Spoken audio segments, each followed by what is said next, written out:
Disebutkan di dalam kitab tafsir Sawi ya, bahwasanya iblis ini dulu adalah penjaga surga selama 40.000 tahun. Iblis ini jabatannya banyak ya. Salah satunya adalah penjaga surga selama 40.000 tahun. Kemudian iblis ini disebutkan di dalam kitab tafsir tersebut pernah hidup bersama malaikat selama 80.000 tahun. Kemudian pernah menjadi penasehatnya malaikat selama 20.000 tahun. Gak tanggung-tanggung menjadi penasehatnya malaikat ya. Malaikat itu kalau minta nasihat sama iblis. Kemudian menjadi pemimpin malaikat Karobiyun selama 30.000 tahun. Dan iblis ini pernah tawaf mengelilingi arsy-Nya Allah Ta'ala bersama para malaikat selama 14.000 tahun. Dan iblis ini mulai langit pertama sampai langit ketujuh itu dihormati oleh para malaikat. Iblis itu kalau naik langit pertama, kedua, ketiga sampai ketujuh, malaikat itu berjejer menghormati iblis bagaikan penghormatan seorang prajurit kepada komandannya. Bisa Anda bayangkan, polisi kalau jenderalnya datang, tentara kalau jenderalnya datang kan hormat semuanya. Gak ada yang berani jalan, semuanya menghormati untuk jenderalnya jalan. Malaikat juga sama. Kalau iblis itu ke langit pertama, kedua sampai ke langit ketujuh, semua malaikat itu hormat terhadap iblis.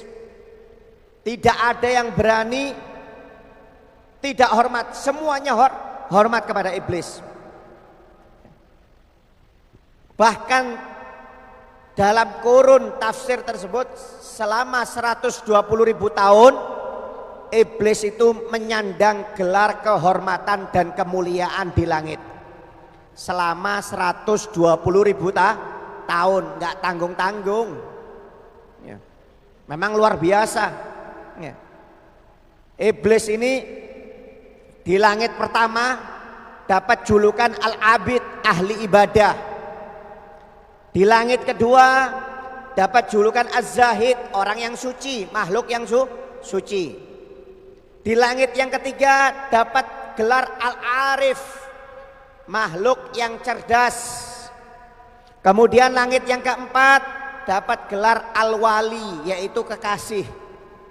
Langit yang kelima dapat gelar At-Taqi, yaitu makhluk yang taat, yang patuh. Di langit yang keenam dapat gelar Al-Khazin, yaitu sang penghukum. Di langit yang ketujuh dapat gelar Azazil, yaitu panglima besar malaikat. Jadi setiap langit itu gelarnya hebat-hebat ya. Tapi di Lauhil Mahfud namanya berubah ya. Di Lauhil Mahfud namanya bukan seperti langit pertama, langit ketujuh. Namanya berubah, ditakdir oleh Allah Ta'ala diganti dengan iblis. Artinya ablaza min rahmatillah, makhluk yang jauh dari rahmatnya Allah Subhanahu wa Ta'ala ya. Jadi iblis ini lambang kehormatan dan kemuliaan. Tapi semenjak Nabi Adam diciptakan oleh Allah Subhanahu wa Ta'ala,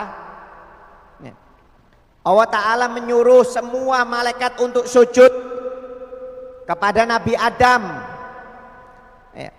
Semuanya sujud kecuali iblis yang nggak mau sujud. Kenapa? Karena iblis merasa dirinya lebih afdol, lebih baik daripada Nabi Adam. Ana khairun minhu, ya Allah, saya ini lebih baik daripada Adam. Adam ini baru engkau ciptakan. Saya ini sudah lama ahli ibadah, alim, cerdas, pernah tinggal di surga, jadi panglimanya para malaikat, jadi penasehatnya malaikat. Saya ini lebih afdol daripada Adam. Masa saya suruh sujud kepada Nabi Adam? Akhirnya gara-gara nggak mau sujud kepada Nabi Adam ya, akhirnya iblis itu dilaknat oleh Allah Subhanahu wa Ta'ala. dan dijadikan sebagai lambang kesombongan. Sebagai lambang kesombongan. Sombong iblis ini. Padahal dulu ahli ibadah. Ya, makanya kalau kita ini sombong, baik harta, baik jabatan atau ilmu, atau maaf nggak punya ilmu tapi sombong, ngerasa pinter, nggak mau hadir pengajian, nggak mau cari ilmu, itu termasuk sombong. Itu berarti orang-orang seperti itu maaf itu adalah pengikutnya iblis. Wal iyadzubillah min dalik. Akhirnya iblis dilaknat oleh Allah Ta'ala, dikeluarkan dari surga. Dikeluarkan dari surga, akhirnya iblis mendirikan istana di lautan sendiri. Jadi istananya iblis itu sekarang di lautan, Pak. Istananya iblis itu di laut. Semenjak iblis ini dikeluarkan dari surga oleh Allah Ta'ala, iblis membangun singgasana dan istana di lautan. Maksudnya apa? Supaya iblis itu bisa menandingi arsy-Nya Allah Ta'ala yang berada di atas air di langit ketujuh. Karena arsy-Nya Allah Ta'ala di langit ketujuh itu di atas air. Makanya iblis ini membangun kerajaannya di laut.